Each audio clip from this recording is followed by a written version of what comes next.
One stare stopped a director cold. One scene made censors panic, and one decision nearly ended her career. Jean Simmons didn't hint. She exposed. This isn't your grandmother's Hollywood story. War-era debut with big impact. Jean Simmons was just 14 when she stepped onto a movie set for the first time. The film, Give Us the Moon. It was a light comedy, but casting directors noticed something deeper in her, a mix of innocence and edge that didn't feel rehearsed. By 1945, she landed a small role in Caesar and Cleopatra, acting opposite Vivien Leigh and Claude Rains. Jean had no formal training, but her eyes stole every frame. Even with just a few lines, critics pointed her out. One review said she had more presence than most stars twice her age. That attention didn't go unnoticed. Back in London, she was already becoming a studio favorite. Directors liked that she followed direction perfectly, but still added something of her own. No one could quite explain it. She was quiet, respectful, but then delivered a performance with a surprising heat that caught people off guard. During this time, Britain was still recovering from war. Rationing was in full swing. But Jean was getting fitted for costumes, stepping onto grand sets and showing up in magazines. For a country looking for escape, she became a symbol of post-war hope and a bit of fantasy. Producers began casting her in roles meant for older actresses. She had the look of a teenager, but the screen presence of a woman who'd lived through something. It made her unpredictable and hard to forget. The studios liked that, so did the public. What really set her apart, though, wasn't talent alone. It was how she made every close-up feel intimate. She didn't perform to the camera. She let the camera come to her. That kind of restraint, especially at 15, felt dangerous in the best way. Ophelia role that shocked all. At only 18, she was cast opposite Laurence Olivier, who also directed and starred as Hamlet. It was a bold choice. Some said she was too young, too unknown. But Olivier saw something in her others didn't. The moment the film premiered, critics couldn't stop talking. Her Ophelia was fragile but intense. The breakdown scene where she spirals into madness hit like a punch. She didn't scream or flail. She barely raised her voice, but her eyes, they told a story no one could look away from. One director on set said, "She didn't act the scene. She became it." That scene became one of the most talked about performances of the year. Some called it mesmerizing. Others said it was too much, too raw for such a young actress. The censors weren't thrilled either. They flagged her emotional scenes as too suggestive, even though she wasn't doing anything explicit. Just her face, sad, broken, and unfiltered, made people uncomfortable. Not because she did something wrong, but because she did it too well. Her performance earned her an Oscar nomination for Best Supporting Actress. It was rare for a British actress that young to get that kind of recognition in Hollywood, but Jean made it look effortless. What no one saw, though, was how tightly controlled the set was. Olivier was known to push actors hard. Simmons was often left exhausted after long takes. Some scenes took over a dozen tries just to get the right version of her breakdown. She never complained. Hamlet didn't just boost her career. It showed the world she wasn't afraid of complex roles. She didn't need flashy lines or big gestures. She used silence, stillness, and just one look. This wasn't a breakout. This was a warning. Jean Simmons didn't just belong in movies. She could change how they felt. Barefoot and Bold in Himalayas. Jean Simmons wasn't the lead in Black Narcissus, but she might as well have been. She played Kanchi, a teenage girl from the Himalayas. No lines, no backstory, just movement, emotion, and presence. And it was enough to shake audiences and critics. She wore a thin sari, little makeup, and walked barefoot in most scenes. Her performance wasn't subtle. It was bold, sensual, and totally silent. For someone trained in British restraint, she went the other way completely. Viewers couldn't believe it was the same girl from Hamlet. The censors? They freaked out.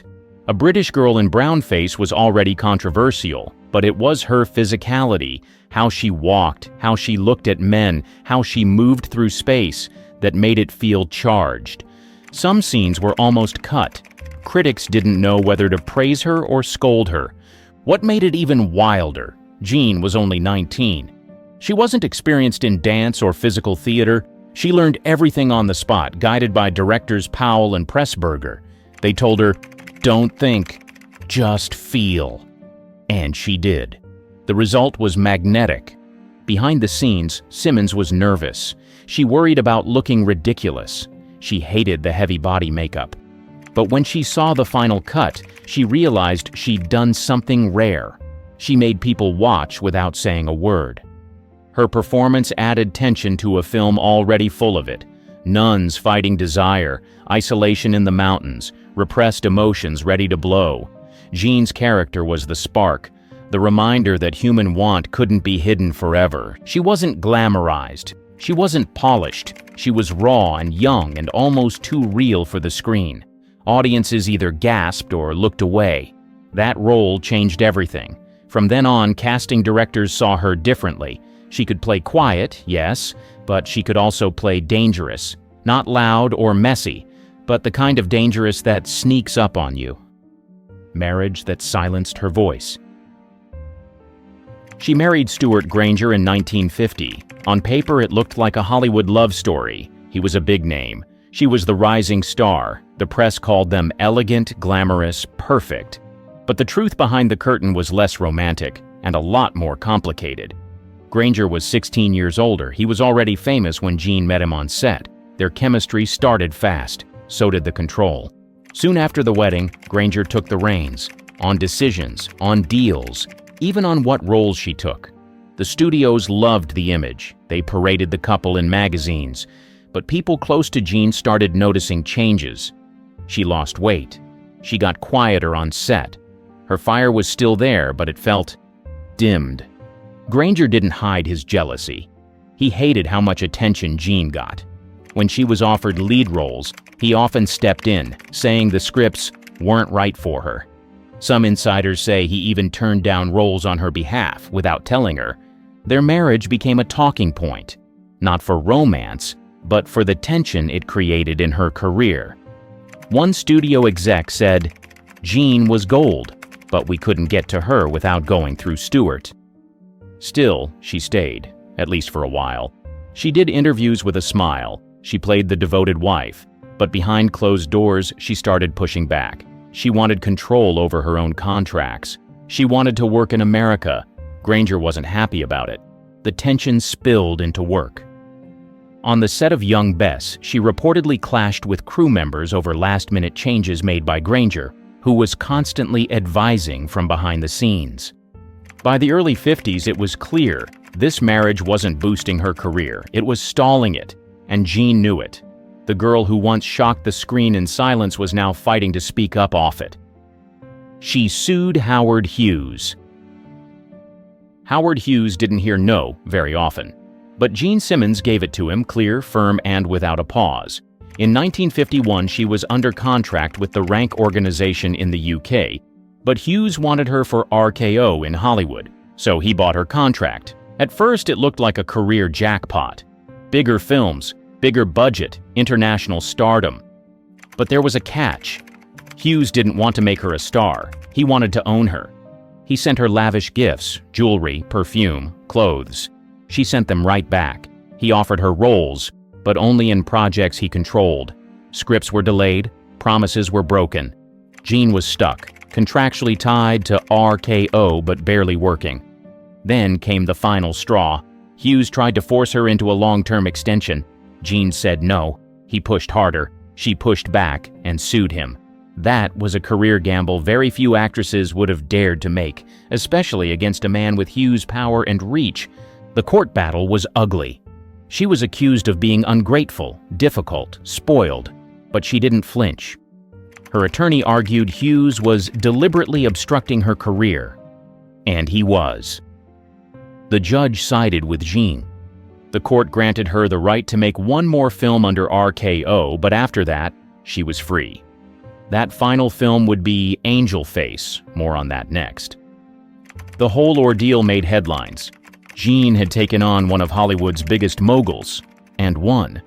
What made it wild wasn't just that she fought back, it was how calm she stayed doing it. No public outbursts, no gossip columns, just quiet, steady defiance. After the case, other actresses started to take note. Simmons had done what they were told was impossible. She stood up to the system without destroying herself in the process. Slip dress scene that stung. Angel Face was supposed to be just another noir, but Jean Simmons turned it into something unforgettable and nearly unwatchable for the censors. Directed by Otto Preminger, the film paired her with Robert Mitchum in a twisted love story full of mind games and manipulation. From her first scene, something felt off. In a good way, she wore a silk slip and moved through the frame like she knew exactly how much control she had. It was quiet, calculated, dangerous. Preminger pushed her hard. Some days she left set in tears. One scene, where she slaps Mitchum, turned chaotic. He slapped her back. For real, not in the script. The camera kept rolling. That take made it into the final cut. The most talked about scene was filmed in her bedroom. Jean wore a skimpy nightgown that barely passed code. Her expression? Cold, unreadable, hypnotic. Studio executives tried to reshoot it. Preminger refused. Simmons never apologized. The scene stayed. Critics weren't sure what to make of her. One said she was too still, too unreadable. Another called her performance the quietest form of violence ever filmed. Audiences didn't know whether to root for her or run from her. That's exactly what Preminger wanted. Off-screen, Simmons kept it professional, but distant. She didn't like Preminger's style, but she respected the result. "It wasn't fun," she once said, but it worked. She knew what the role demanded, and she gave it, without blinking. Angel Face didn't do big box office, but it became a cult classic. Directors studied it, actresses copied her stillness, and fans replayed that one-bedroom scene like it was gospel. It proved she could lead a film, and terrify you doing it. This wasn't Jean Simmons the ingenue, this was Jean Simmons with teeth, and once you saw it, you couldn't unsee it. Backless photo stirred a storm. The robe was supposed to be a biblical epic, clean, reverent, traditional, but Jean Simmons made sure it came with a side of scandal, not because of anything in the script, but because of a single photograph. A promotional shot of Simmons in costume, barebacked, turned slightly, eyes locked on the lens, made its way into a national magazine. And suddenly people weren't talking about Roman history. They were talking about that image. She wasn't unclothed, but she didn't need to be. The curve of her back, the look on her face, it was suggestive without trying. It sparked a wave of backlash from conservative groups. Some theaters threatened to pull the film unless the image was censored. The studio quickly ordered retouched versions covering her back with added fabric. Simmons didn't protest. She also didn't apologize. What most people didn't know was that the robe marked the beginning of her freedom. It was her first film after winning her legal battle with Howard Hughes and RKO. No more interference, no more stalled scripts. She was finally in control of her career, or so she thought. Behind the scenes, she was still untangling contract fallout. Though legally free, industry politics meant many producers were hesitant to cast her right away. Her refusal to play by studio rules made her difficult. So even as The Robe became a box office hit, Jean was still proving she was bankable and independent. She was also stepping into a new kind of role, the strong, morally complex woman. No longer the wide-eyed ingenue, she now played characters torn by faith, loyalty, and quiet desire. That's what made her stand out in The Robe. While others delivered grand speeches, Jean did more with a glance or a pause. Staring down Spartacus with fire. By the mid-1950s, Jean Simmons had mastered the art of subtle danger. She didn't have to raise her voice or storm into a room to command attention. One stare from her could flip the energy of an entire scene, and nowhere was that more obvious than in Spartacus. She played Varinia, strong-willed, patient, deeply loving. But she wasn't just the love interest. She was the emotional core of the film, the quiet resistance behind Spartacus's rebellion. When Kirk Douglas's character meets her, she doesn't beg or flirt. She watches, she listens, and that look, equal parts softness and defiance, spoke volumes. The film was massive, huge budget, massive cast. But Simmons never got lost in the crowd. Even surrounded by warriors and senators, her presence held steady. One key scene in a bathhouse, fully clothed but emotionally bare, had audiences holding their breath. She wasn't there to seduce, but somehow she did. Director Stanley Kubrick said she could do more with silence than most actors could with 3 pages of dialogue. And that was true.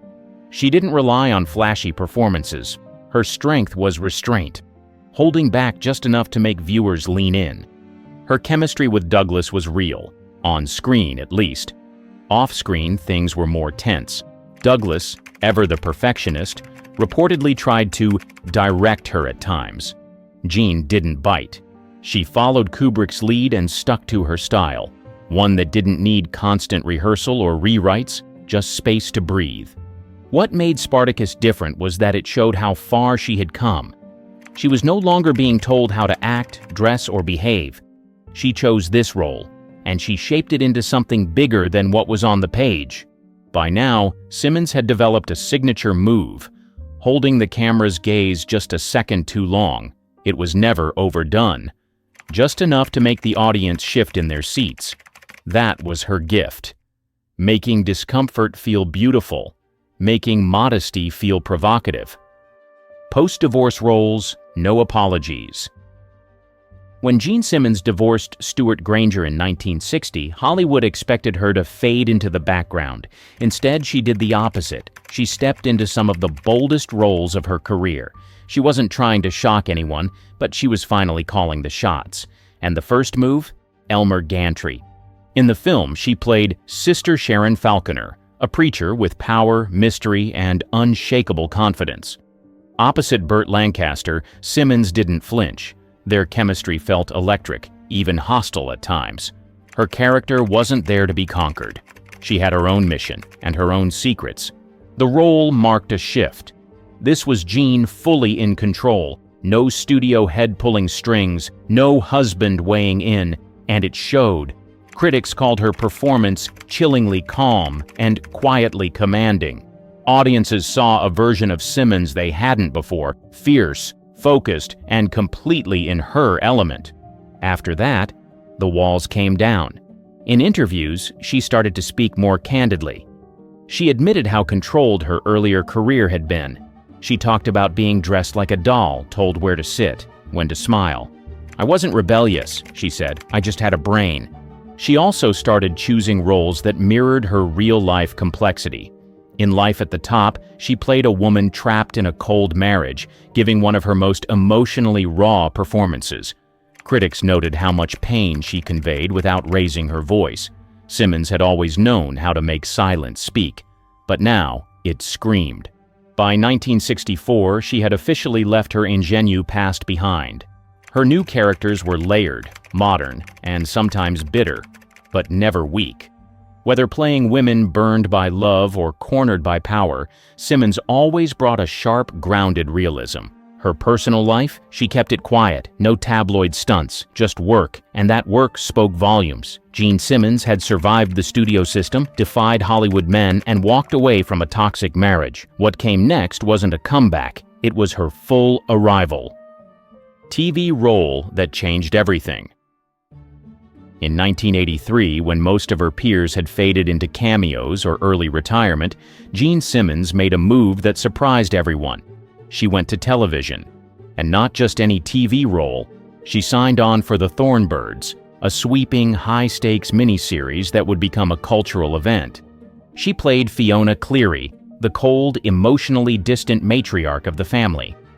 It was a huge shift from the warm, gentle characters people associated with Simmons. Fiona wasn't cruel, but she wasn't loving either. She was closed off, wounded, and quietly ruthless. And Jean played her with absolute control. Audiences didn't just watch the Thornbirds, they devoured it. Nearly 100 million people tuned in. Simmons held her ground against heavy hitters like Richard Chamberlain and Barbara Stanwyck. And in some scenes, she stole the spotlight entirely. It wasn't just the lines she delivered, it was how she sat, how she paused, how she looked away at just the right second. For that performance, she won the Emmy. But more than that, she won back visibility. She proved that actresses over 50 weren't just background players. They could lead, they could drive a story, and they could be just as bold, if not bolder, than they'd been decades earlier. Behind the scenes, Simmons was calm, professional, and laser-focused. Younger cast members described her as gracious but guarded. She wasn't there for gossip, she was there to work. One crew member recalled, "She'd walk onto set, say almost nothing, and nail it on the first take." That role capped off her transformation, from teenage ingenue to Hollywood rebel, from silent power to full-on matriarch. She had nothing left to prove, but somehow still delivered performances that left audiences stunned. Jean Simmons didn't reinvent herself, she just kept showing up exactly as she was, smart, subtle, and impossible to ignore. And by the time the Thornbirds aired, one thing was clear: she never needed to scream to make the whole room gasp. While millions of people were engrossed in the incredible movies and shows produced by the industry, both in their homes and cinemas, they remained oblivious to the darkness lurking within. Beyond the glamour and talent that Hollywood exuded, there was an underworld that was very different from what was being shown in the media. From rumors of murders to the mistreatment of actors and numerous atrocities that remained buried and far away from the public eyes, Hollywood was proved to be a dark and chaotic place. Well, let's just say nothing is hidden under the sun, because some of these dark and disgusting things that happened in the industry have now been confirmed to be true. The horrific fake film shoot. Anyone who knew about the film studio MGM knew that they were notorious for their dark deeds and would do almost anything to make a scandal disappear, and in order to protect their own. They had the money, the power, and the fixers, but when a biographer, David Sten, began to investigate them, he uncovered some secrets that they kept buried for years. One of these was what happened to a 20-year-old dancer named Patricia Douglas at a 1937 MGM party. According to David Sten, MGM did everything in their power to suppress the scandal when it erupted.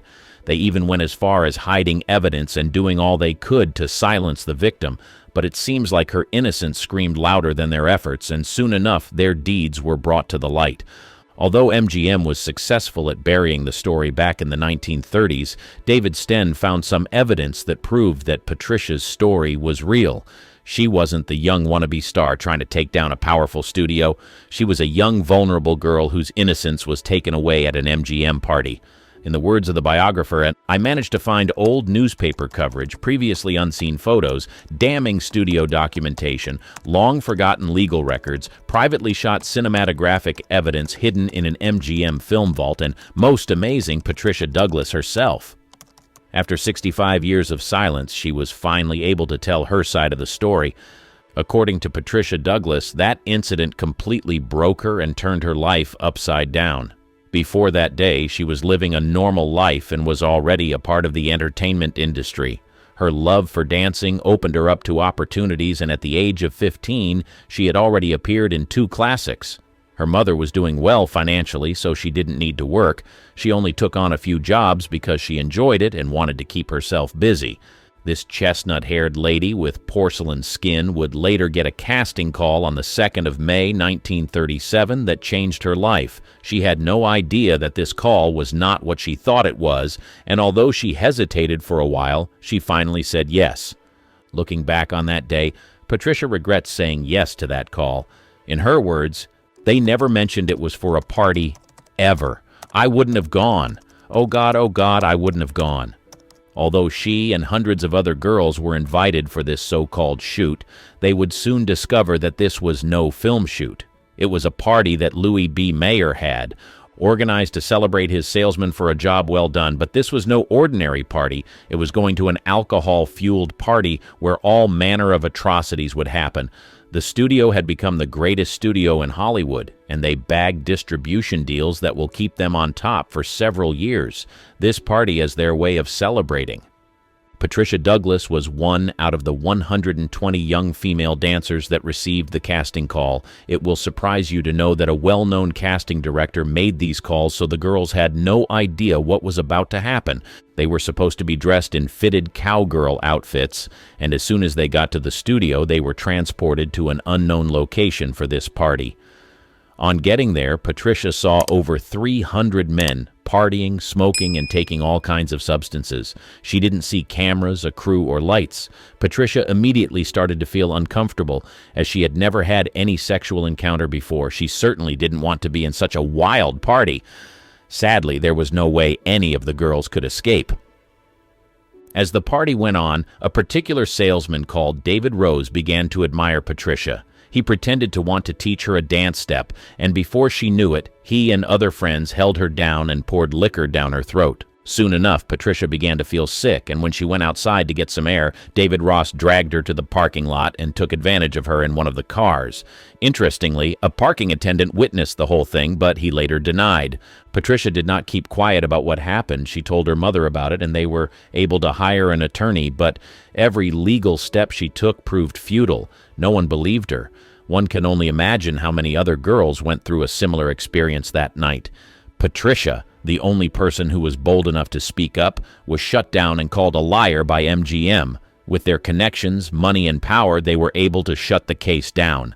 Among the evidence that was later found was a letter from publisher William Randolph Hearst to Louis B. Mayer saying, "Shut this down. Make her stop." Do you realize how damaging this is to the whole movie picture industry? With the help of biographer David Sten, she was able to document what happened to her in the documentary titled Girl 27 before she passed on. The director with weird sexual preferences. After several decades of whining, dining, and having wild sexual encounters with celebrities, Scotty Bowers published a book titled Full Service: My Adventures in Hollywood and the Secret Sex Lives of the Stars. Bowers, who was said to have been a go-to guy for setting up all manner of trysts for some of Hollywood's most famous stars, decided to pen down all the escapes that these stars were involved in. While some of his celebrity clients were closeted gays and lesbian, other clients liked things that were weird and freaky. The revelations she made about Charles Laughton left everyone in shock. To the rest of the world, Charles Laughton was a brilliant director. He was a highly respected and influential figure in the film industry. Charles Laughton was an English stage and film actor as well as a director. Truth be told, his talent was recognized early in his career, and he gained fame for his versatility as an actor. He excelled in portraying a wide range of characters, from dramatic to comedic roles. Most people who were entertained by his works revered him. Some of his most notable performances include his portrayal of the hunchbacked bell ringer Quasimodo in The Hunchback of Notre Dame in 1939, Captain Bligh in Mutiny on the Bounty in 1935, and his chilling role as the tyrannical barrister in Witness for the Prosecution in 1957. Everyone saw him as a talented man who was laser-focused on his career, but no one knew the secrets he was keeping from the world. In addition to his acting prowess, Laughton also ventured into directing, where he demonstrated a keen eye for storytelling and visual composition. His directorial debut was with the film The Night of the Hunter in 1955, which has since been recognized as a classic of American cinema despite its initial commercial failure. Laughton's impact on the film industry was profound, and he was highly respected by his peers. Throughout his career, he received numerous accolades, including an Academy Award for Best Actor for his role in The Private Life of Henry VIII in 1933. Apparently, when he was achieving all these, he was busy behind closed doors doing things that would have shocked his fans. According to Bowers, Charles's secret sexual activities were very different from that of his celebrity friends. He said Charles was into scat proclivities. Bowers revealed that Charles liked it when his sexual partners released on him, and on some occasions, he spread these substances on a sandwich and ate it. Bowers didn't judge this act, as he was an open-minded person who believed that people should do whatever they wanted, and in his words, "The practice certainly didn't turn me on, but it was patently clear that it was regarded as a normal and acceptable part of sexual activity by its devotees, with Charles Laughton being one of them and Ty Power another. So who was I to judge? To each his own." Who would have thought that this talented man was involved in such sexual acts behind closed doors? Although there were already rumors about what he was involved in, Bowers' book confirmed the rumors and went into detail about what this celebrated director was doing behind closed doors. Charlie Chaplin and underage girls. He was a highly successful actor who was well respected in the industry. He was known to have inspired many other actors, but when rumors began to circulate about his preference in women, a lot of people lost respect for him. They simply couldn't believe it. Charlie Chaplin, a towering figure in the world of comedy, mesmerized audiences with his timeless humor and poignant performances on the silver screen. Yet, behind the laughter, his personal life was shrouded in controversy, particularly concerning his romantic entanglements. Soon enough, his secret preferences when it came to women became a subject of both fascination and scrutiny. Truth be told, Chaplin's predilection for marrying significantly younger women was evident throughout his life. His first marriage to 16-year-old Mildred Harris at the age of 29 set a pattern that would repeat itself. Despite the considerable age gap, Chaplin seemed drawn to youthful exuberance and innocence. However, his marriages were not devoid of tumult. Harris and Chaplin's union dissolved after 2 years. It would surprise you to know that he went on to date and marry yet another girl that was younger than him. The pattern persisted with Chaplin's subsequent marriages. At 35, he wed 16-year-old Lita Gray, embarking on a controversial journey that raised eyebrows even in the permissive circles of Hollywood. Their marriage was mired in scandal, with Gray alleging that she was coerced into matrimony due to her pregnancy with Chaplin's child. The marriage ultimately ended in a highly publicized divorce, amplifying the whispers surrounding Chaplin's romantic exploits. People found it difficult to reconcile the man he was in Hollywood to the man that was getting married to underage girls. In 1932, Chaplin found himself entangled with 22-year-old Paulette Goddard, who later revealed that she had initially misrepresented her age, claiming to be 17 when they first met. Despite the revelation, Chaplin pursued the relationship, culminating in marriage when Goddard was 26 and he was 47. Their union endured for 6 years, characterized by both moments of bliss and strain, emblematic of Chaplin's tumultuous romantic life. However, it was Chaplin's fourth and final marriage that garnered the most attention and controversy. At the age of 54, he wed 18-year-old Una O'Neill, the daughter of esteemed playwright Eugene O'Neill. This union, though met with incredulity and raised eyebrows, endured the test of time, remaining intact until Chaplin's passing. O'Neill's youthfulness and Chaplin's status as a renowned artist of his era magnified the intrigue surrounding their relationship. Chaplin's preference for younger women, coupled with the circumstances of his marriages, fueled speculation and gossip within the industry. While some viewed his actions as indicative of a romantic spirit unbound by societal norms, others condemned his behavior as exploitative and predatory. The allegations against Chaplin ranged from accusations of manipulation to outright abuse, with his choices seemingly confirming the suspicions harbored by his detractors. There were even rumors that he fled to a different country at a certain point in time in order to avoid certain statutory laws. It seemed like he couldn't help himself, but most people who heard about it were disappointed. They couldn't believe that such a respected man was involved in such. However, despite the condemnation he got from others, he didn't hide the fact that he preferred underage girls. She adopted her own child. Before he became a Hollywood star, it was said that Clark Gable was friends with some questionable people. Perhaps this was why he reached out to a fixer when he discovered that he got a young actress pregnant. What was done after that forever traumatized the child and made her grow up believing that she didn't have parents. If anyone was the epitome of Hollywood masculinity, it was Clark Gable. This charming, leading man made hearts swoon across the globe. He was the kind of guy you'd imagine tipping his hat as he sauntered into a room exuding confidence.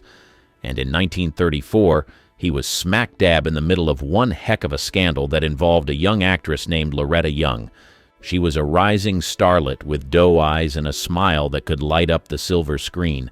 At just 22, she was already making waves in Hollywood, capturing hearts with her talent and beauty. But little did anyone know she was about to become entangled in a scandalous affair with none other than the dashing Clark Gable. A 34-year-old Gable, already married, diving headfirst into a clandestine romance with the much younger Loretta Young. Their flirtation soon turned into a scandalous affair, and to complicate matters further, Young became pregnant. It was the kind of situation that could spell disaster for both their careers and reputations. Some reports claim that Gable actually forced himself on the actress and that the sexual activities between them were not consensual. When Clark Gable realized how messy the situation was, he reached out to the one person that could fix it, Eddie Mannix, a fixer with connections deep in the heart of Hollywood. He wasn't just any friend to Gable, he was the kind of friend who knew how to clean up messes, no matter how messy they were. Mannix's solution was as ingenious as it was morally dubious. He orchestrated a plan for Young to fake adopt her own child, effectively concealing the scandal of being an unwed mother. It was a move straight out of the Hollywood playbook. Young, determined to protect her child from judgment, went along with Mannix's plan, confiding only in the inner circles of Hollywood's elite. And so Judy, as she would later be named, grew up believing that Loretta Young adopted her. But as Judy grew older, the truth became harder to conceal. It was difficult to ignore the resemblance between Judy and Clark Gable. Soon enough, rumors began to spread, and people started asking questions. Years passed, but secrets have a way of coming to light. On Judy's wedding day, she confronted her mother, demanding to know the truth, and in a moment filled with emotions and regret, Young finally revealed the truth to her daughter. Judy herself later confirmed the truth in her autobiography, Uncommon Knowledge, laying bare the secrets that had been buried for so long. In the end, Eddie Mannix's solution may have spared his friend Clark Gable from immediate scandal, but it couldn't shield him from the consequences of his actions forever. This decision certainly did not spare Judy from the trauma of growing up without parents. Why Mary Nolan had 15 abdominal surgeries. If you have ever heard about Hollywood fixers, then the name Eddie Mannix certainly rings a bell. He was the one who was responsible for making most of MGM Studios' scandals disappear. Whenever something occurred and it could damage the image of the studio, he would go behind the scenes and clean up the mess before the public got to know about it. However, in July 1935, he was not doing someone else's dirty laundry. The scandal was right at his doorstep. His former lover had publicly accused him of maltreating her and ruining her life. He denied all the allegations, but when her friends and family began to speak up about what he did to her, things got a little complicated and he had to find a solution and find it fast. Mary Nolan, Mannix's ex-lover, was a well-known actress in the 1920s. Truth be told, life and career were marked by both successes and personal struggles. Nolan began her career as a Ziegfeld Follies showgirl before transitioning to silent films. She quickly gained attention for her striking beauty and talent on screen. Mary Nolan, initially performing under the name Imogen Robertson in Germany, began her film career there with Verborgene Gluten in 1925, followed by Die Feuertanzerin, which garnered her favorable reviews and a contract offer from Universum Film AG. She worked steadily in Germany until 1927, declining offers from Hollywood producers until Joseph M. Schenck of United Artists convinced her to return to the United States. Upon her return, Nolan faced scrutiny from the press and women's groups due to her past scandal, prompting United Artists to suggest a name change to Mary Nolan. She made 2 films with United Artists before joining Universal Pictures in August 1927, where she received good reviews for her role in Good Morning Judge. In the same year, she was said to have been involved in a relationship with Eddie Mannix, who allegedly used his connections to help boost her career. Mannix was married at the time, so they kept their affair a secret for as long as they could. Nolan's career received a significant boost when she was loaned to Metro-Goldwyn-Mayer for West of Zanzibar in 1928, starring alongside Lon Chaney and Lionel Barrymore. The film was a hit, as was her subsequent loan to MGM for Desert Nights in 1929, opposite John Gilbert, further solidifying her status in Hollywood. However, Mannix and Nolan's affair ended abruptly in 1929. While no one knows for sure why the affair ended, it was said that the actress became an emotional wreck in the following years. Her career began to decline rapidly, and she was said to have displayed erratic behavior on sets. After a long battle with substance abuse and financial problems, her life was in shambles. It was clear that there was a lot of pain buried deep within her, but no one knew what was causing it. It was in 1935 that Mary Nolan decided to open up about what she went through in the hands of Eddie Mannix. Initially, it seemed like a publicity stunt by a desperate actress, but as time went on, people began to see that her claims were not far-fetched from what others had accused Mannix of. According to her, she lived with him in the Ambassador Hotel from the year 1927 to 1931, and they were actively in an affair at the time. As time went on, he began to treat her badly and would even go as far as hitting her and inflicting wounds on her body. She also claimed that he was responsible for the decline of her career and that he allegedly used his influence to ruin her career at a certain point. However, the most shocking part of her story was on the day he attacked her and hit her abdominal area so badly that she had to be hospitalized. The damages he caused were so severe that she had to undergo over 15 surgeries in order to survive. After she sued him, he denied all she had said and claimed that she was using the story to gain fame and sympathy from the public. But despite his claims, Mary Nolan had a solid army of witnesses behind her. Her friends and family revealed he maltreated her during the time that they were together. He also allegedly forced her to terminate multiple pregnancies, and there were times when she had to go on set with bruises because of how badly he hit her. As expected, Mannix did everything in his power to bury the story. It was said that he sent a private detective to her house to threaten her, and this was what made her drop the lawsuit. While there was no concrete evidence, anyone who heard about Mannix's heinous crimes knew that there was at least an atom in Mary's story. In the end, Mannix won and was able to bury a story that could have potentially ruined his image and career. Everyone loves to blame cancel culture, but some of these people should have been canceled a long time ago. You weren't overreacting. You were underinformed. Here are 10 disgusting celebrities the industry helped you fall for. Sean Diddy Combs' legal battles. He was once the king of hip-hop. Big hits, flashy lifestyle, and a massive fan base. But behind the fame, a string of serious accusations. In 2017, his personal chef said he harassed her and then fired her when she spoke up. They settled the case in 2019, no details shared. Fast forward to 2023. His ex-girlfriend Cassie filed a lawsuit claiming years of abuse. She said he hurt her, trafficked her, and even blew up Kid Cudi's car. That case also settled fast. Then came the bombshell.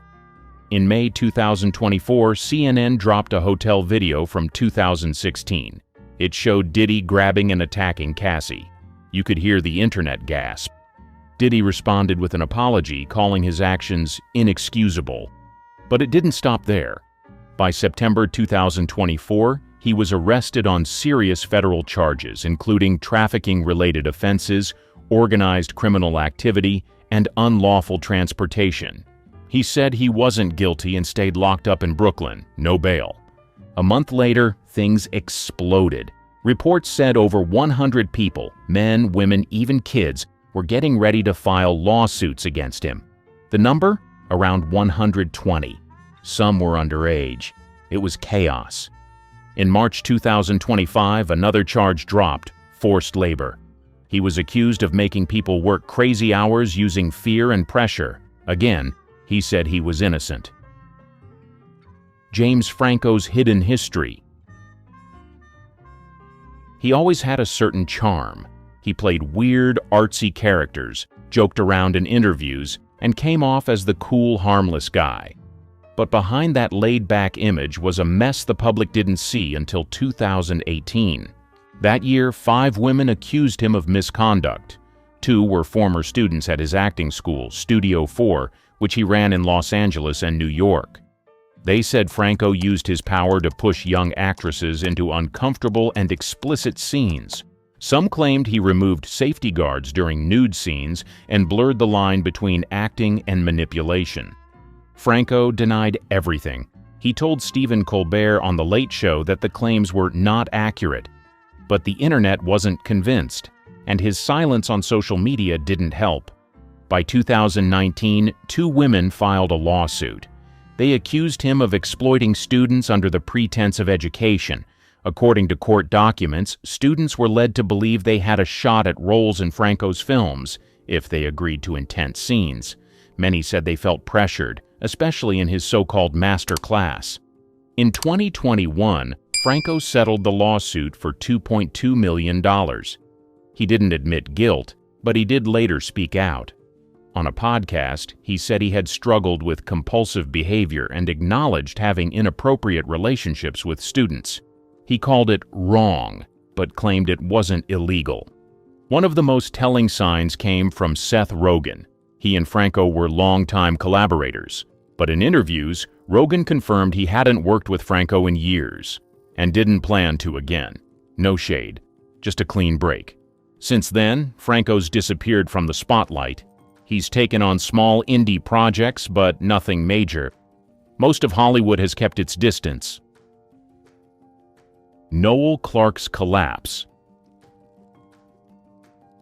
In the UK, he was everywhere. He acted, directed, produced, and even won a BAFTA for Outstanding British Contribution to Cinema in 2021. But the celebration didn't last. Just weeks after that award, The Guardian published a massive investigation, and everything changed. 20 women came forward. They accused Clarke of inappropriate conduct, unwanted physical contact, intimidation, and demeaning language. Some said he secretly recorded audition scenes that involved sensitive content. Others claimed he'd touched them without consent or made cruel comments during shoots. Most of these women had worked with him professionally, on set, in casting, or through his company, Unstoppable Entertainment. Clarke denied everything. He said he never broke the law and never acted inappropriately. But the accusations weren't vague. They came with names, dates, and detailed stories. The Guardian stood by the reporting, and BAFTA quickly suspended his award. ITV pulled the final episode of Viewpoint, his latest drama, right before it aired. Sky, who had long worked with him, cut ties immediately. What followed was a total shutdown of Clarke's career. Projects vanished, offers dried up. His name, once linked to representation and success, became toxic in the industry. In April 2025, Clarke tried to fight back. He sued The Guardian for defamation. He said the article ruined his life and claimed the accusations were false and unfair. But the journalist, Lucy Osborne, testified that every story was vetted and the piece was never personal. She said it was about giving people a voice. The court hasn't ruled yet, but the damage is done. Clarke hasn't booked a major role in years. His production company stopped operating. Even with the lawsuit, there's been no public comeback, no press tour, no support from the film world. What started as a career on fire crashed hard. And the worst part? It took 20 women stepping forward for anyone to actually listen. Morgan Wallen's never-ending apologies. He went from country music's rising star to public controversy machine, and it started long before most fans noticed. In May 2020, he was arrested in Nashville outside a bar. Charges: public intoxication and disorderly conduct. Nothing career-ending, but not a good look.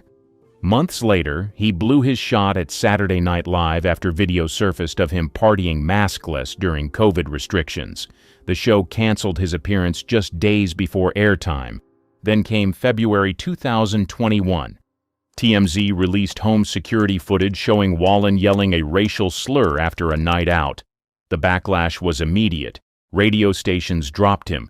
His label suspended his contract. The Academy of Country Music barred him from that year's awards. He apologized publicly and promised to do better, but the damage was real.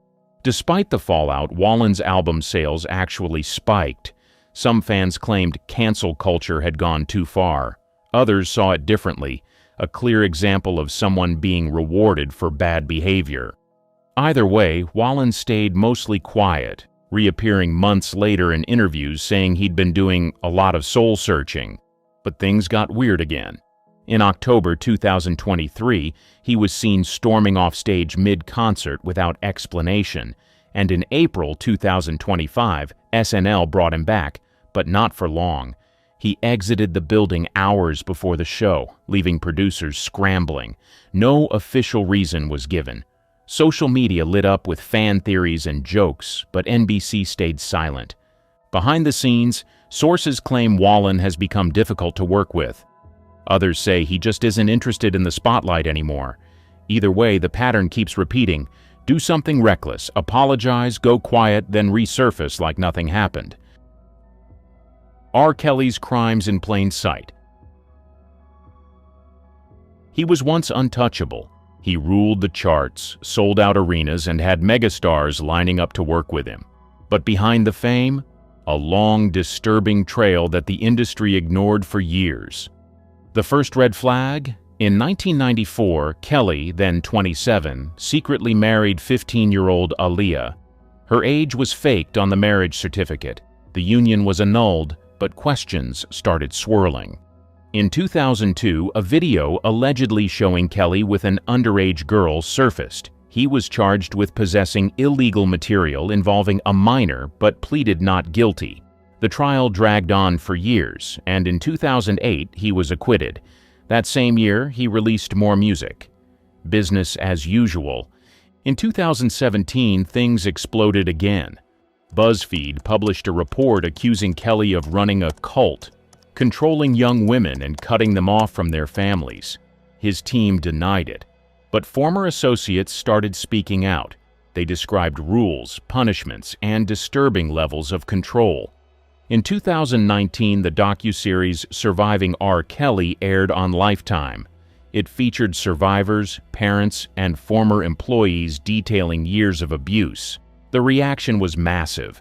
Protests broke out. Artists pulled collaborations. Radio stations dropped his music. Finally, people started listening. That same year, Kelly was arrested on multiple federal charges, including organized criminal activity and trafficking-related offenses.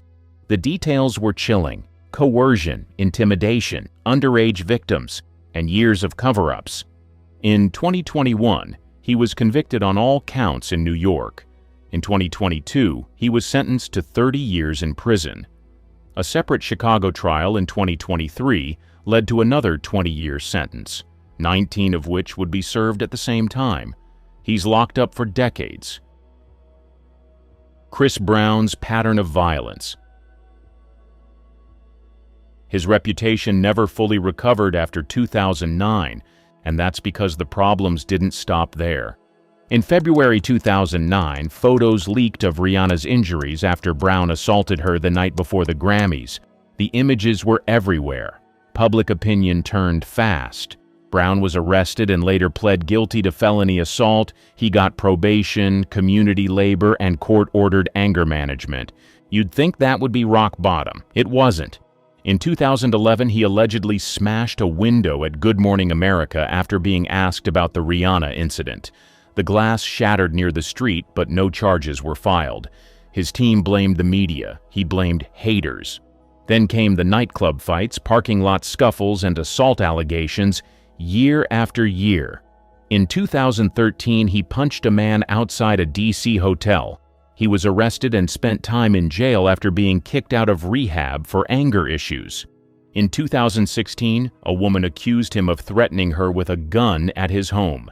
Police arrived with helicopters and a search warrant. Brown live-streamed part of it on Instagram. No charges were filed, but the spectacle was a media circus. That same year, his former girlfriend Karrueche Tran got a restraining order against him.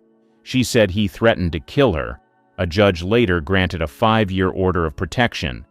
Then, in 2022, a woman filed a $20 million lawsuit alleging that Brown engaged in inappropriate conduct after giving her an unknown substance aboard a yacht. His team denied everything, and the case was later dropped, but the headlines kept piling up. One ongoing case involves fans claiming they were assaulted during a concert. Another woman says she was injured by Brown's security team outside a venue. Kevin Spacey's House of Cards collapsed fast. His fall was one of the fastest in Hollywood history. One moment he was the face of prestige drama. The next, completely erased from screens. It all started in October 2017. Actor Anthony Rapp told BuzzFeed News that Spacey made a move on him at a party when Rapp was just 14. Spacey's response? He said he didn't remember but apologized if it happened. Then he came out as gay in the same statement. That move drew backlash for trying to deflect with sexuality. What followed was a flood. More than 30 people came forward, crew members, actors, even journalists. They described similar patterns: unwanted touching, inappropriate comments, and abuse of power on set. Netflix cut ties instantly. House of Cards killed off his character and rewrote the entire final season. In 2018, he was charged in Massachusetts for allegedly groping an 18-year-old at a bar. The case fell apart when the accuser stopped cooperating, but the damage was done. He became uncastable. That same year, Spacey released a strange YouTube video in character as Frank Underwood. He looked straight into the camera, blurring fact and fiction, and said, "You wouldn't believe the worst without evidence, would you?" Fans called it creepy. Everyone else called it unhinged. In 2022, he went on trial in the UK, facing multiple allegations of inappropriate physical conduct. Several men accused him of unwanted advances going back years. In 2023, he was found not guilty, but the trial revealed a long pattern of questionable behavior behind closed doors. By 2025, Spacey's name is rarely mentioned in Hollywood. No new projects, no cameos, no redemption arc. Harvey Weinstein's power and silence. He was Hollywood's ultimate power broker. If you wanted an Oscar, you probably worked with him. He ran Miramax, produced critical hits like Pulp Fiction and Shakespeare in Love, and made or broke careers. For decades, his power went unchecked, and people stayed silent. That all ended in October 2017. The New York Times published a detailed article accusing Weinstein was accused of long-term misconduct and quietly settling complaints over the years. Within days, The New Yorker followed with its own expose, including on-record accounts of coercive behavior and serious violations. Soon, over 80 women came forward: actresses, assistants, models, interns. Big names like Gwyneth Paltrow, Salma Hayek, and Lupita Nyong'o added their voices.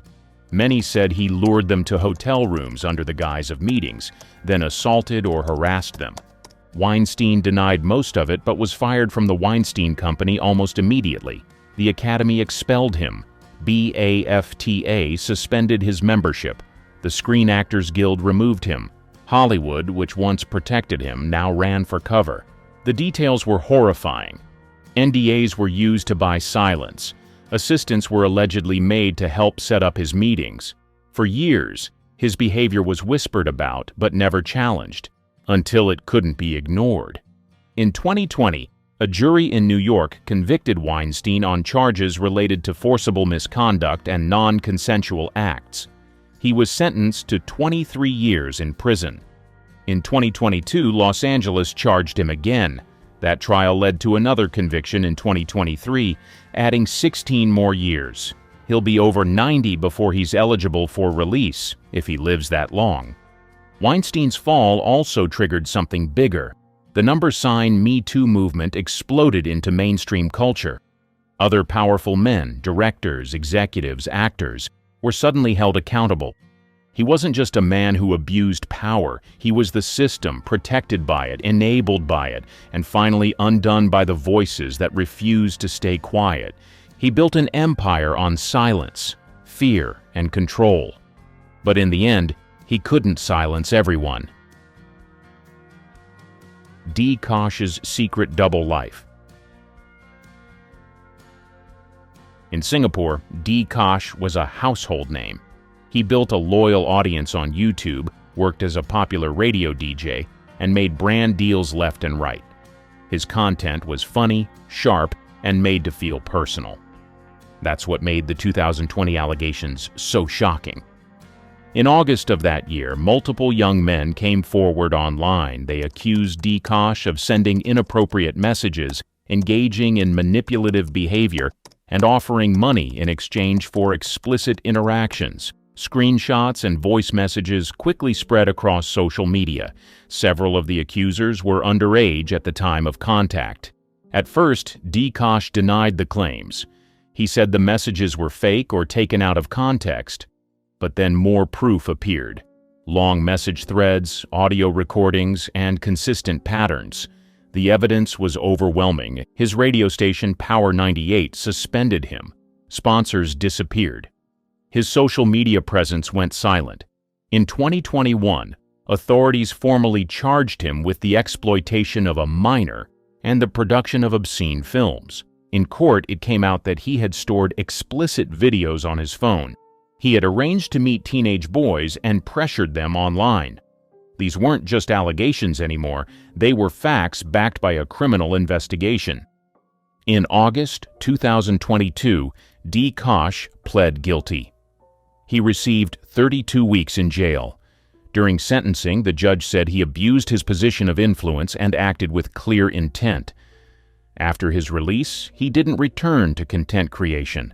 No apologies, no comeback video, just total silence. What makes his story so disturbing is how carefully he built his image. He marketed himself as trustworthy, even progressive, someone young fans could relate to. Meanwhile, behind the screen, he was using that trust to manipulate people too scared to speak up. Mr. Beast's image under fire. He was seen as the internet's good guy.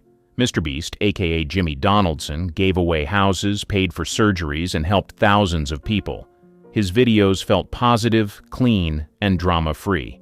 But in late 2024, things changed. A group of contestants from his big reality show Beast Games filed a lawsuit. They said the filming conditions were rough and the work environment felt toxic. Some claimed crew members were rude, and others said they didn't feel safe on set. Mr. Beast wasn't accused directly, but the lawsuit named his company and Amazon. An investigation followed. By November 2024, the results were public. No proof was found that Mr. Beast knew about any serious misconduct. But the report confirmed there were problems. Some staff had crossed the line. A few people were fired. Mr. Beast's team added new rules, set up a hotline, and brought in better managers. Fans had mixed reactions. Some said he couldn't control everything. Others thought he should have responded more clearly. Then people online started digging. They pointed out how some friends in older videos had quietly disappeared. Some remembered challenges that seemed too intense. A few clips, once funny, now felt awkward. Mr. Beast stayed quiet. No big post, no full statement. Just a quick mention that he was working on things behind the scenes. He kept uploading. Views stayed high. But something felt different. Comments got sharper. Viewers asked more questions. The shine wasn't gone, but it wasn't untouchable anymore. For years, Mr. Beast built a name on trust, kindness, and massive giving. That's why this hit harder. It wasn't one huge scandal. It was the shift in how people saw him. He's still huge, still respected, but fans are watching more closely now. And when your whole brand is about doing the right thing, people expect you to handle the tough stuff the same way. In 1921, a young actress named Virginia Rapp died under mysterious circumstances at a party hosted by silent film star Roscoe "Fatty" Arbuckle. This controversy was just the beginning. For over a century, Hollywood has been a breeding ground for disturbing rumors that turned out to be all too real. Today we're pulling back the curtain on Tinseltown's darkest truths. The casting couch, early Hollywood's open secret. The term casting couch emerged in the 1920s, referring to a troubling practice where influential men took advantage of aspiring actors for inappropriate favors in exchange for roles. Louis B. Mayer, co-founder of MGM Studios, was notorious for this behavior. Mayer held private meetings with young actresses, often leading to uncomfortable situations. In 1935, dancer Patricia Douglas attended an MGM party where she was reportedly a victim of misconduct by a studio salesman. Despite filing charges, the case was quickly buried. Joan Crawford, who started her career in the 1920s, spoke about her experiences years later. "I never slept with a man I didn't want to. No one ever made me do anything I didn't want to do." However, her words hinted at the pressures faced by many actresses. Marilyn Monroe once said, "Hollywood is a place where they'll pay you $1,000 for a kiss and 50 cents for your soul." This quote reflects the industry's moral bankruptcy. In 1937, child star Shirley Temple, then 9 years old, was inappropriately approached by MGM producer Arthur Freed. When she laughed at him, Freed reportedly exposed himself. Temple's mother quickly removed her from the situation. The silent film era saw its share of scandals too. The Fatty Arbuckle case in 1921 shocked the nation when actress Virginia Rappe died after a party at his hotel. Though Arbuckle was eventually acquitted, the incident shed light on Hollywood's darker side. By the 1930s, the Hays Code was introduced to clean up Hollywood's image. However, behind closed doors, the exploitation continued. Judy Garland's studio-enforced diet pills. Her road to stardom was paved with studio control and dangerous health practices. MGM signed Garland at 13 in 1935. From the start, studio head Louis B. Mayer criticized her weight, calling her "my little hunchback." By 1938, during the filming of Love Finds Andy Hardy, 16-year-old Garland was put on a strict diet. Studio doctors prescribed Benzedrine and amphetamine for weight loss and seconal barbiturate to help her sleep. This dangerous cocktail kick-started a lifelong struggle with addiction. Garland's daily meal often consisted of just soup, black coffee, and 80 cigarettes, along with the prescribed pills. During the filming of The Wizard of Oz in 1939, the studio wanted her to lose more weight. She was 17 and weighed 94 pounds. In 1943, while filming Girl Crazy, Garland collapsed on set multiple times due to exhaustion and malnutrition. The studio's response was to give her a brief rest before pushing her back to work.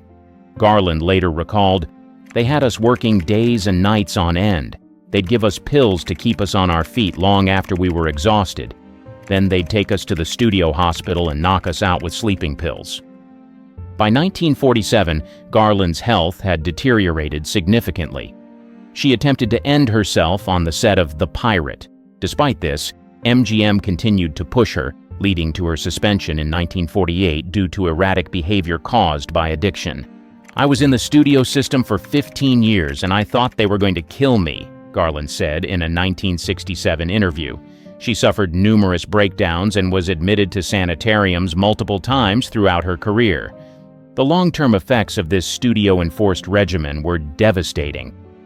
Garland struggled with addiction and health issues for the rest of her life. She died in 1969 at age 47 from an accidental overdose, a tragic end tied directly to the abusive practices she endured in her youth.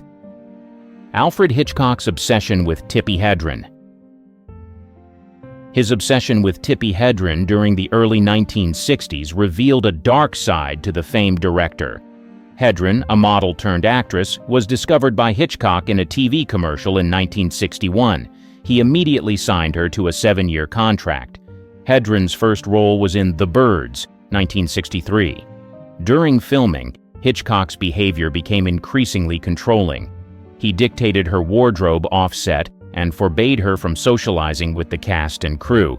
Hedren later stated, "Every time I'd be talking with a male member of the cast or crew, my next exchange with Hitchcock would be icy."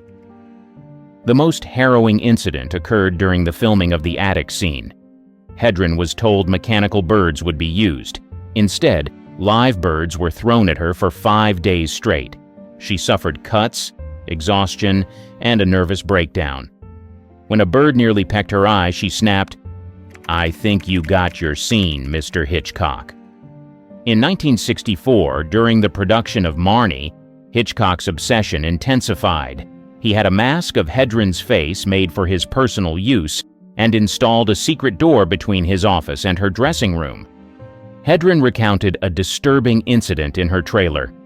"He touched me inappropriately. It was uncomfortable and deeply unsettling. The harder I fought him, the more aggressive he became." After Hedren refused his advances, Hitchcock threatened to ruin her career. True to his word, he kept her under contract for 2 years without work, effectively stalling her career. Hitchcock's behavior wasn't limited to Hedren. Actress Diane Baker, who co-starred in Marnie, observed, I saw Hitchcock verbally abuse Tippi and I was shocked. In 1966, Hedren finally broke free from her contract with Hitchcock. However, the director's influence in Hollywood made it difficult for her to find work. She later said, "He ruined my career, but he didn't ruin my life." Hedren kept silent about these experiences for decades, only speaking out in detail in her 2016 memoir, Tippi. Her story shed light on the abuse of power that was all too common in Hollywood during that era. Roman Polanski's assault case. On March 10, 1977, film director Roman Polanski, then 43, was arrested in Los Angeles. The charge, drugging and misconduct of a 13-year-old girl, Samantha Gailey, now Guymer. The incident occurred at actor Jack Nicholson's home during a photo shoot for French Vogue. According to court documents, Polanski gave Gailey champagne and part of a Quaalude. He then allegedly continued with inappropriate actions despite her objections. Gailey later testified, "I was mostly just on and off saying, 'No, stop,' but I was afraid." Polanski faced legal charges on multiple counts related to inappropriate conduct, including allegations involving the use of a controlled substance and misconduct with a minor. He initially pleaded not guilty to all charges, but later accepted a plea bargain. On August 8, 1977, Polanski pleaded guilty to unlawful activity with a minor. Per the plea deal, the probation report recommended probation. However, on the day of sentencing, February 1, 1978, Polanski fled to France. He had learned that the judge, Lawrence J. Rittenband, planned to sentence him to prison and subsequent deportation. France refused to extradite Polanski due to its limited extradition treaty with the U.S. Polanski continued his film career in Europe, even winning an Oscar for The Pianist in 2003, which he couldn't collect in person. In 2009, Polanski was arrested in Switzerland at the request of U.S. authorities. He spent 67 days in custody before being released and returning to France. Guymer, the victim, has since stated she forgives Polanski and believes the case should be dropped. In a 2013 interview, she said, "I'm not going to carry a bunch of resentment, and much worse things happen to people." Despite this, attempts to resolve the case have been unsuccessful. In 2017, Polanski's offer to return to the U.S. for time served was rejected by L.A. County Superior Court Judge Scott Gordon. As of 2024, Polanski remains a fugitive from the U.S. justice system. Rob Lowe's tape scandal. In July 1988, 24-year-old actor Rob Lowe became embroiled in a controversy that nearly derailed his career. The incident occurred during the Democratic National Convention in Atlanta, where Lowe was supporting presidential candidate Michael Dukakis. On the night of July 17th, Lowe met two young women at a bar and brought them back to his hotel room. Unbeknownst to Lowe, one of the women, 16-year-old Jan Parsons, was underage. The encounter was videotaped, creating what would become one of Hollywood's first celebrity intimacy tape controversies. The tape surfaced months later when Parsons' mother found it and reported it to the authorities. On February 24, 1989, the story broke in the media, causing immediate shockwaves in Hollywood and beyond. Lowe initially denied any wrongdoing, claiming he didn't know Parsons was underage. He stated, "I didn't ask for ID going into a club. It was Atlanta, the home of Coca-Cola, not the home of underage girls." The controversy had severe consequences for Lowe's career. He was dropped from several film projects and lost numerous endorsement deals. His appearance at the 1989 Academy Awards was met with open hostility from some attendees. Legal ramifications followed. Lowe faced criminal charges for misconduct with a minor and distributing explicit material. To avoid prosecution, he agreed to perform 20 hours of community service in his home state of Ohio. The incident also led to a civil lawsuit from Parsons' family, which was settled out of court for an undisclosed sum. As part of the settlement, Lowe was required to publicly apologize. In the years following the scandal, Lowe worked to rebuild his career and reputation. He entered rehab for alcohol addiction in 1990, a move he credits with helping him turn his life around. Woody Allen's relationship with Soon-Yi Previn. In January 1992, Mia Farrow discovered unclothed photos of her adopted daughter, Soon-Yi Previn, in Woody Allen's apartment.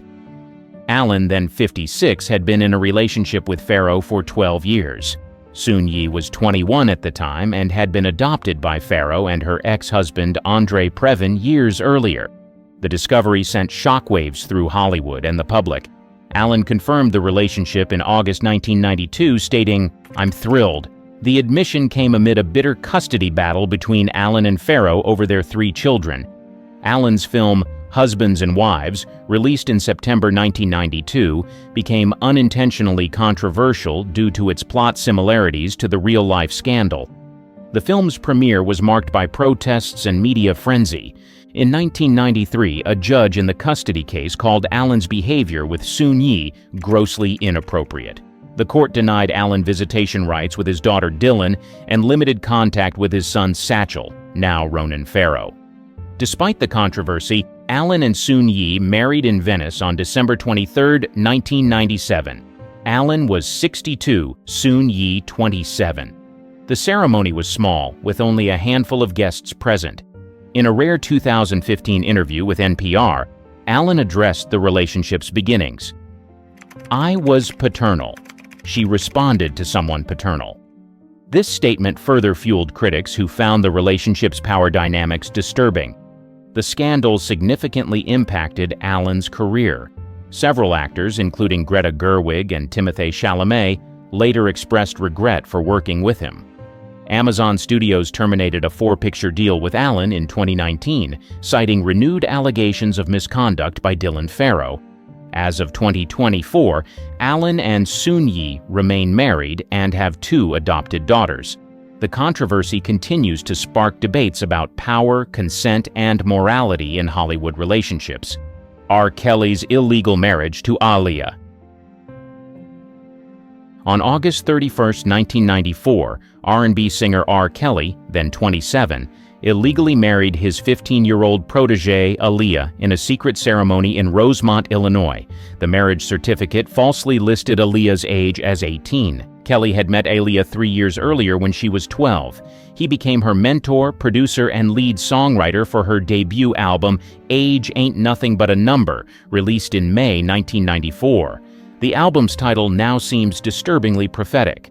Vibe magazine published a copy of the marriage certificate in December 1994. The revelation sparked immediate controversy. Aaliyah's family was reportedly furious and moved quickly to have the marriage annulled in February 1995. Kelly's former tour manager, Demetrius Smith, later admitted to obtaining a fake ID for Aaliyah. In the 2019 documentary Surviving R. Kelly, Smith stated, "I was in the room when they got married. I'm not proud of that." Both Kelly and Aaliyah initially denied the marriage. In a 1994 interview, Aaliyah said, "I'm not married. That's all there is to it." She maintained this stance until she died in a plane crash in 2001. The illegal marriage came to light again during Kelly's 2019 arrest on federal charges. Prosecutors alleged Kelly bribed a government official in Illinois to create a fake ID for Aaliyah. In 2021, during Kelly's exploitation trial, a witness testified that Kelly married Aaliyah because he believed she was pregnant with his child. The marriage would have protected Kelly from charges. Kelly was ultimately convicted on all 9 counts against him, including racketeering and exploitation. The illegal marriage to Aaliyah was a key part of the prosecution's case, Harvey Weinstein's decades of serious misconduct. On October 5, 2017, the New York Times published an exposé detailing nearly 3 decades of coercion allegations against Hollywood producer Harvey Weinstein. The article, by Jodi Kantor and Megan Twohey, cited interviews with numerous women in the film industry. Among the first accusers were actress Ashley Judd and former Weinstein employee Laura Madden. Judd recounted a 1997 incident where Weinstein invited her to his hotel room and asked for a massage. Madden described similar experiences in the early 1990s. The article revealed that Weinstein had reached at least 8 settlements with women who accused him of unwanted physical contact and advances. These settlements, dating back to 1990, were often accompanied by non-disclosure agreements. 5 days after the Times article, The New Yorker published Ronan Farrow's investigation, which included 13 more women's accounts of alleged abuse by Weinstein. 3 women accused Weinstein of SA.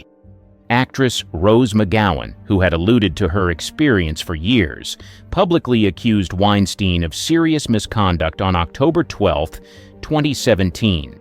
She stated she was paid $100,000 in 1997 to sign a non-disclosure agreement. By October 31st, over 80 women had come forward with allegations against Weinstein. The list included high-profile actresses like Gwyneth Paltrow, Angelina Jolie, and Salma Hayek. Weinstein was dismissed from the Weinstein Company on October 8, 2017.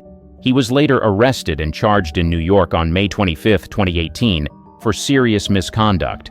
On February 24, 2020, Weinstein was found guilty of 2 serious offenses and sentenced to 23 years in prison. Bill Cosby's serial assaults. For decades, Bill Cosby was known as America's dad, beloved for his role on The Cosby Show. However, beneath this wholesome image lurked a serial predator whose crimes spanned half a century. The first public accusation against Cosby came in 2005 when Andrea Constand filed a lawsuit alleging he drugged and acted inappropriately toward her in 2004. During the case, 13 other women came forward with similar stories. The suit was settled out of court in 2006 for $338 million. Despite these allegations, Cosby's career continued largely unaffected until October 16, 2014. During a stand-up performance in Philadelphia, comedian Hannibal Buress seriously referred to Cosby, rekindling public interest in the allegations against him. In the following months, dozens of women came forward with stories of coercion dating back to the 1960s. Many described a similar pattern. Cosby would offer them drinks, which were allegedly drugged, and then SA them while they were incapacitated. On December 30, 2015, Cosby was arrested and charged with 3 counts of aggravated indecent moves against Andrea Constand. This was the first criminal case against Cosby, as most other allegations fell outside the statute of limitations. Cosby's first trial in 2017 ended in a mistrial due to a hung jury. However, in a retrial on April 26, 2018, Cosby was found guilty on all 3 counts. On September 25, 2018, he was sentenced to 3 to 10 years in state prison. During the trial, 5 other women testified about their experiences with Cosby, establishing a pattern of behavior. One of these women, Janice Dickinson, testified that Cosby coerced her in 1982 after giving her a pill. Cosby's conviction was overturned by the Pennsylvania Supreme Court on June 30, 2021, due to a violation of his due process rights. He was released from prison the same day, having served nearly 3 years. Kevin Spacey's predatory behavior.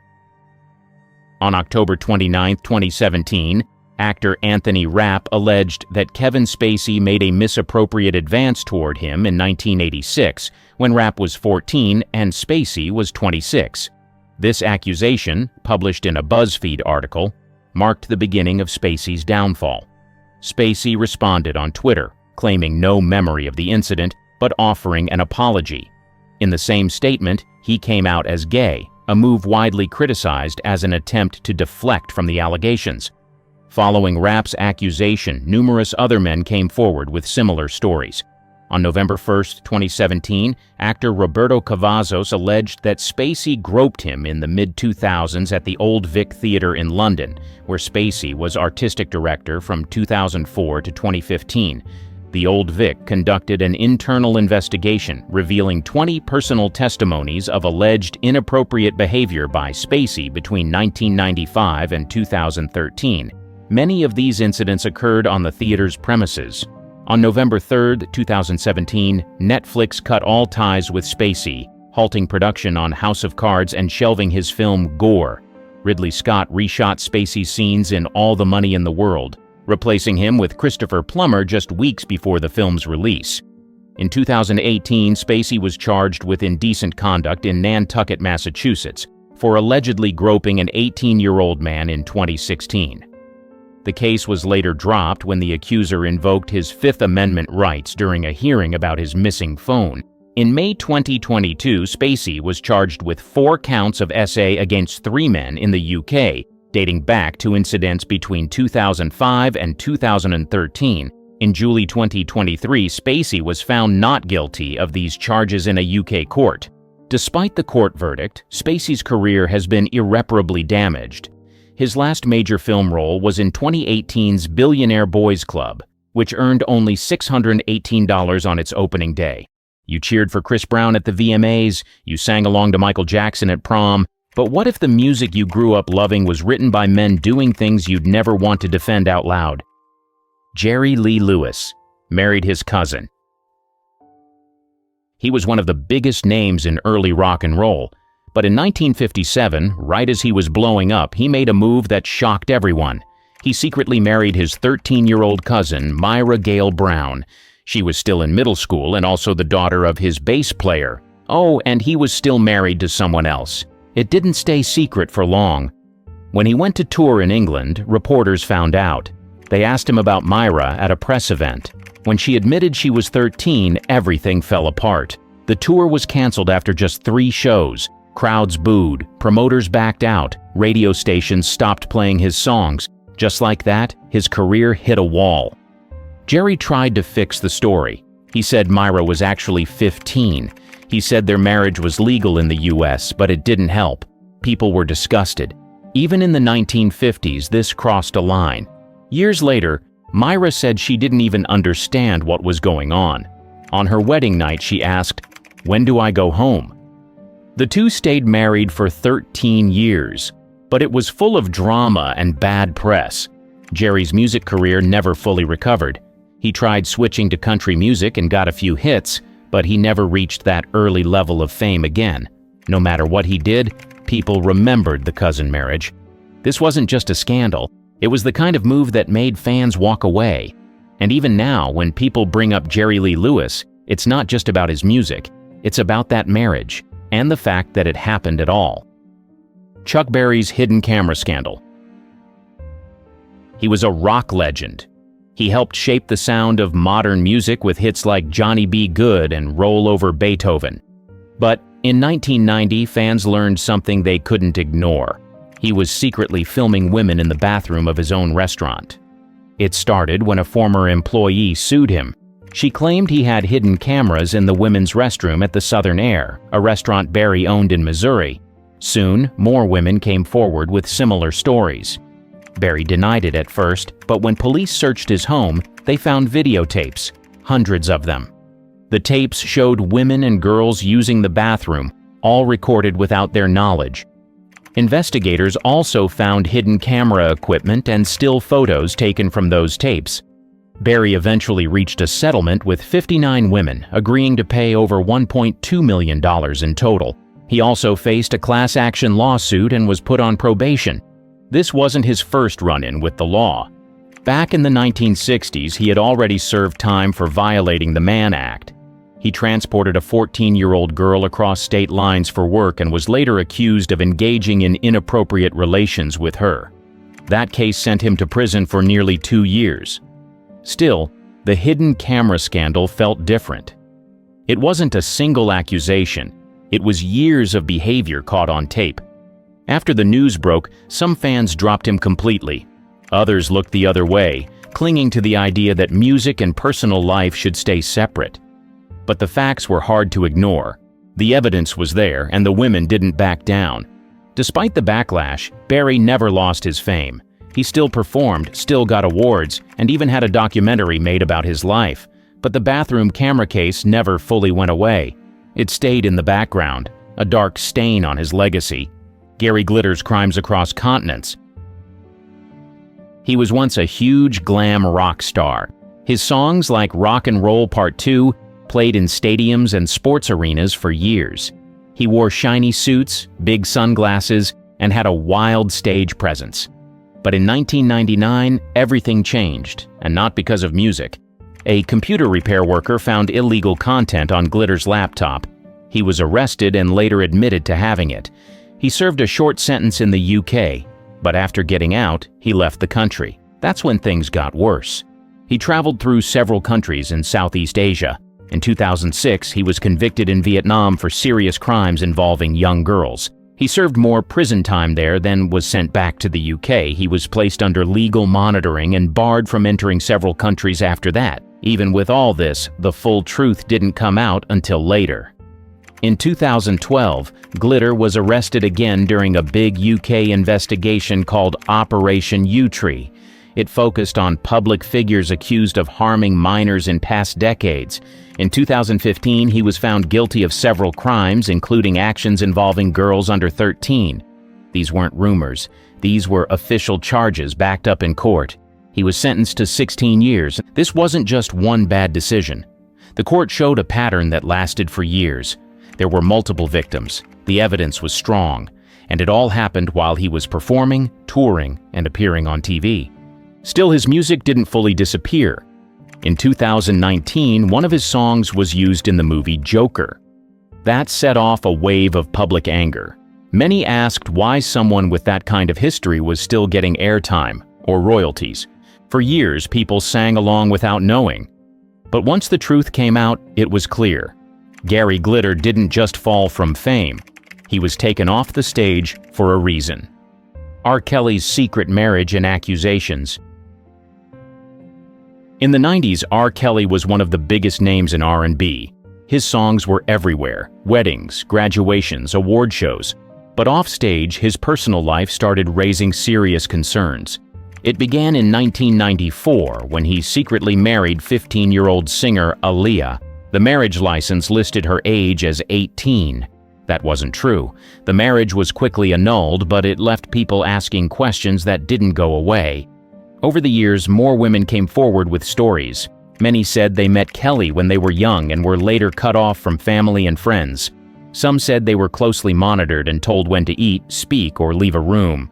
Still, for a long time, these stories didn't get much attention. In 2002, a video was released that led to charges against Kelly involving a minor. He denied the claims and went to trial 6 years later.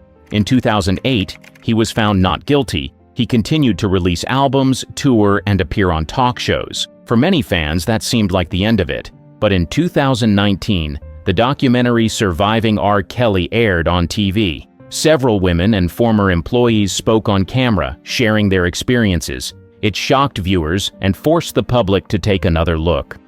Protests followed. Radio stations stopped playing his music. Artists pulled past collaborations. The backlash grew quickly. That same year, Kelly was arrested again. This time, he faced federal charges. In 2021, a jury found him guilty of using his position in the music industry to take advantage of young women. In 2022, he was sentenced to 30 years in prison. Ted Nugent's controversial past. He built his career on loud guitars, wild energy, and an in-your-face attitude. His music was all about rebellion, and he leaned into that image with full force. But looking back, some of his choices and comments from the early days don't sit well with people today. In the late 1970s, Nugent had a well-known relationship with someone much younger than him. To make their time together easier legally, he arranged a type of guardianship agreement with her family. That story has followed him for years, not because of a court case, but because of how unusual and uncomfortable it now sounds. What made things worse was how openly he talked about that time. In old interviews, he made jokes and comments about being attracted to girls far younger than himself.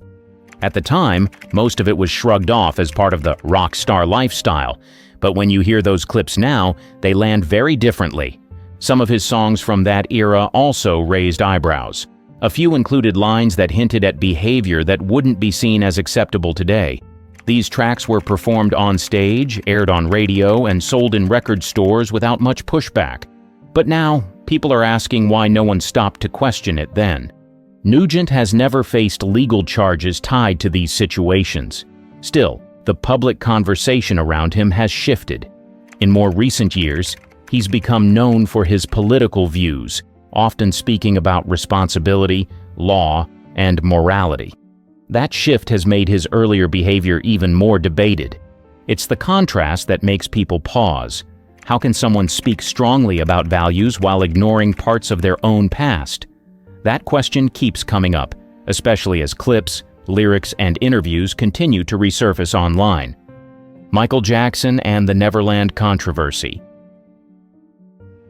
He was one of the most famous performers in the world. His voice, dance moves, and music videos changed pop culture forever. But while his fan base grew, questions about his personal life started to build, and they didn't go away. In 1993, a 13-year-old boy and his family accused Jackson of inappropriate behavior. Jackson denied everything.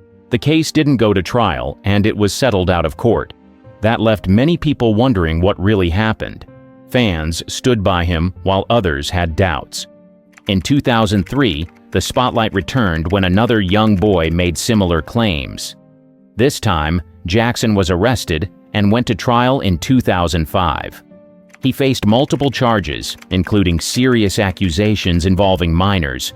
The trial lasted months and was covered heavily by the media.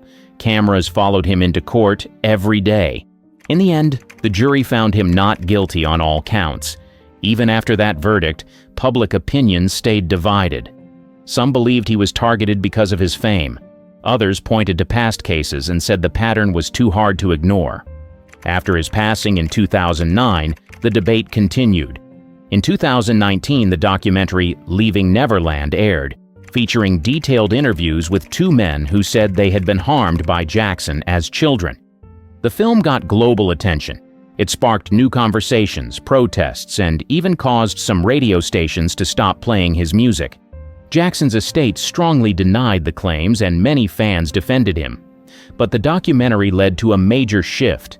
For some, it confirmed long-held suspicions. For others, it was the first time they saw the story laid out in full. No matter where people stand, the controversy around Jackson never fully disappeared. His music remains popular, but the questions about his private life still hang in the background. The facts are complicated, the reactions are mixed, and the debate continues, even years later. Chris Brown's assault case. In 2009, Chris Brown's career took a sharp turn. Just before the Grammy Awards, news broke that he had been arrested after a serious argument with singer Rihanna. The story spread fast. Photos from the police report were leaked to the public and shocked fans around the world. Brown later admitted to what happened and pled guilty to a felony charge. He was sentenced to probation, community service, and counseling. The case was one of the most talked about stories of the year. His image was badly damaged, and many thought his career was over. For a while, it seemed like that might be true. Sponsors pulled deals. Awards show invites stopped coming. Radio stations dropped his songs. But slowly, Brown began to return to the spotlight. He released new music, performed at major events, and even got nominated for more awards. Some fans welcomed him back. Others were uncomfortable with how quickly the industry moved on. The conversation became less about the crime and more about how society treats celebrities who face serious charges and bounce back anyway. Over the years, Brown's name continued to show up in headlines for the wrong reasons. He had several public outbursts, including one where he threw a chair at a window during a TV appearance. He was also accused of other incidents involving aggressive behavior, though not all of them led to charges. Still, his fan base stayed strong. Albums sold well, tours were packed, and despite the controversies, many of his songs continued to climb the charts. Today, Chris Brown's reputation depends on who you ask. Some see him as an artist who made a serious mistake and worked to move forward. Others think his success shows how easily fame can erase accountability. Either way, his story became a major example of how quickly public figures can fall, and how fast they can rise again, whether or not the public agrees. The case with Rihanna hasn't been forgotten, but the way it was handled by the media, the courts, and the music world says a lot about who gets second chances and why. Marilyn Manson and the abuse allegations. For years, Marilyn Manson made a career out of shock. His music, style, and interviews were all designed to push limits.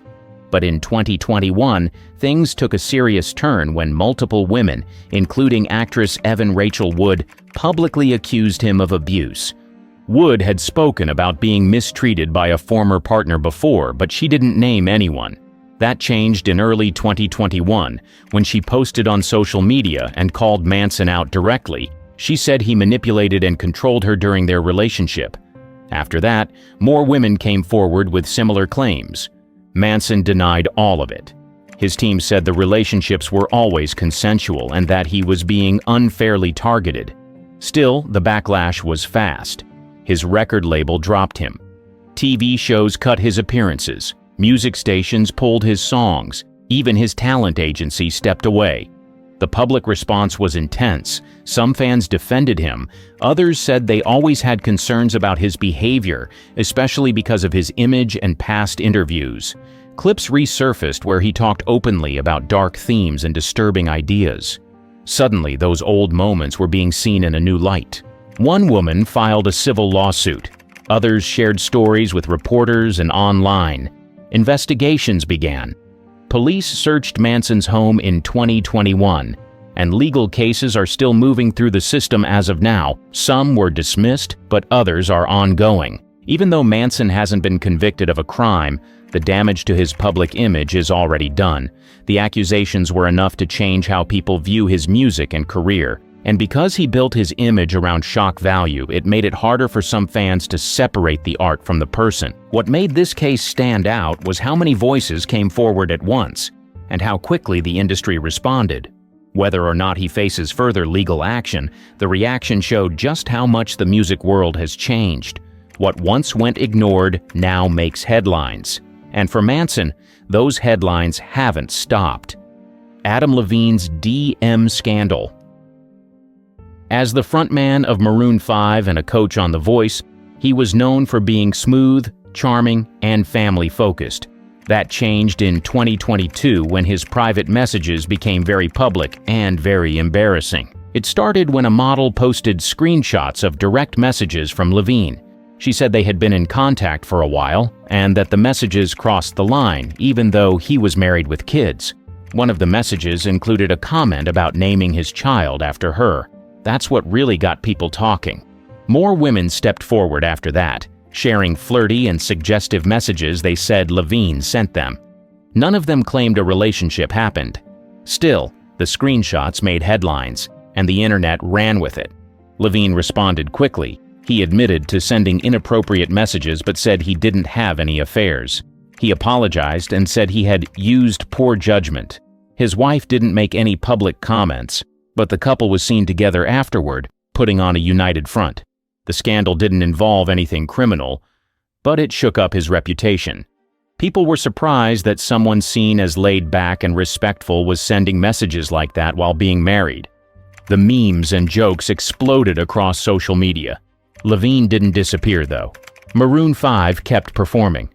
The scandal faded from headlines after a few weeks. But for some fans, the clean-cut image was already cracked. This case was different from others on this list. No lawsuits, no police, no years of silence, just screenshots and a lot of backlash. But it showed how fast things can change in the age of social media. A few messages were all it took to shift public opinion, at least for a while. Levine didn't lose his career, but he did lose some of the trust fans had in his image. And in today's world, that kind of damage spreads faster than ever. Matty Healy's public meltdowns.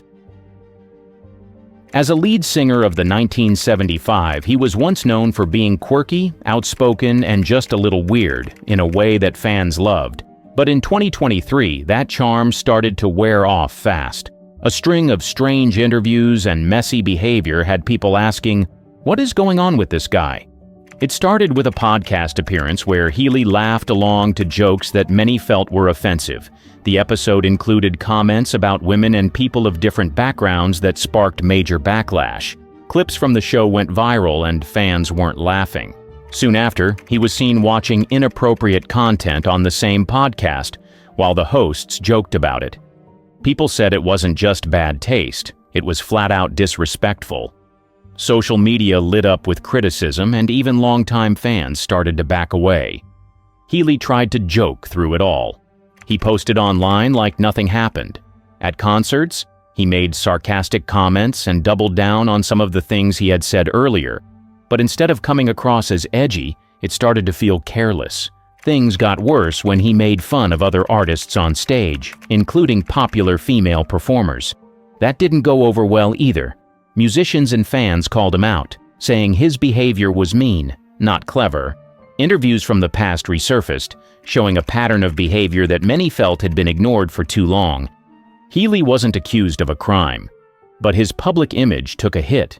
For someone who used to be praised for being different, the switch was fast. His actions weren't just seen as awkward, they were called out as harmful.